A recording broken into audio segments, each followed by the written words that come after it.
Il y a quelques années de ça, je vous avais amené aux petites marionnettes. Depuis, la boutique d'Haute-Valla a fait un carton. Elle est toujours là et on va voir ce qu'ils sont devenus. C'était quoi le concept des petites marionnettes quand on est venu la dernière fois? Alors, les petites marionnettes, à l'origine, c'était un café poussette et une boutique qui était toute petite. Et depuis, la boutique a pris toute la place. C'est remarquable, hein, toujours des boutiques qui restent parce que on est rue Fourie. Et les boutiques, elles changent hein, au fur et à mesure du temps. La vôtre, elle reste. Qu'est-ce qui a fait, d'après vous, que cette boutique est toujours là? J'ai réussi à trouver des produits qui plaisent aux parents, qu'ils ne trouvent pas partout. Des produits principalement français, des produits qui sont réellement utiles pour les parents. J'ai également été accompagnée par la CCI avec la boîte à business pour être en pépinière commerciale, ce qui m'a aussi aidé à survivre à la période Covid. Et puis j'ai réussi à m'adapter au fur et à mesure en fonction des demandes des parents, de faire évoluer la boutique en fonction de leurs besoins. Alors, vous avez parlé de la période Covid. Hein. On imagine bien que dans la vie d'une entreprise, il y a des hauts, il y a des bas. J'imagine que la Covid fait partie des bas.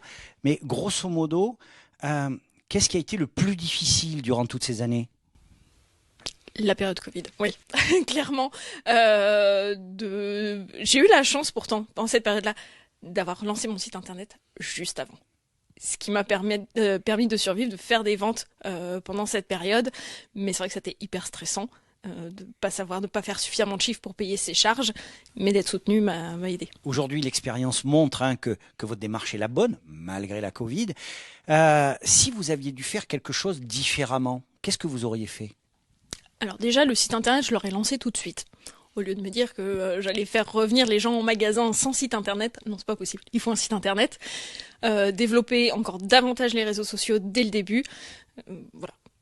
Et puis développer encore plus la boutique dès le début. Le café, c'était sympa, mais on vit pas de 3 cafés dans la journée. Quels sont les projets? Développer encore plus de choses autour du portage, qui est mon cœur de métier. Je me suis formée depuis la création de l'entreprise, depuis la dernière fois que je vous ai vu, pour être monitrice de portage, pour accompagner moi-même les parents au portage, donc porter bébé en écharpe, par exemple.